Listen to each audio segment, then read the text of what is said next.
చైనాకు చెందిన smart phone తయారీ సంస్థ షావోమి తాజాగా తన తొలి విద్యుత్ కారును ఆవిష్కరించింది. బీజింగ్ లో జరిగిన కార్యక్రమంలో కంపెనీ సీఈఓ లీ జున్ దీన్ని పరిచయం చేశారు.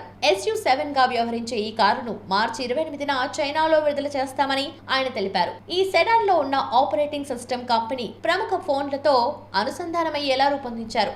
చైనాలో దిగ్గజ కంపెనీలుగా పేరొందిన కాంటెంపరీ యాంపెరిక్స్ టెక్నాలజీ, BYD నుంచి తీసుకున్న బ్యాటరీలను ఈ కార్లలో వాడుతున్నారు. భవిష్యత్తులో ప్రపంచంలో తొలి 5 దిగ్గజ వాహన తయారీ సంస్థల్లో ఒకటిగా నిలుస్తామని లీ జూన్ ధీమా వ్యక్తం చేశారు. ఈ కారుని సెల్ టు బాడీ టెక్నాలజీతో అభివృద్ధి చేస్తున్నట్లు తెలిపారు. దీంతో బ్యాటరీని నేరుగా వాహన నిర్మాణానికి అనుసంధానం చేసినట్లు వివరించారు. ఫలితంగా కారు దృఢత్వం పెరిగిందని పేర్కొన్నారు. ఇప్పటికే కంపెనీ రూపొందించిన అనేక యాప్లకు ఈ కారులో యాక్సెస్ ఉంటుందన్నారు. ఈ కారు SU7 Max పేరిట 2 వేరియంట్లలో లభించనుంది. SU7 విషయానికొస్తే 100 కిలోమీటర్ల వేగాన్ని 5.28 సెకండ్లలో అందుకుంటుంది.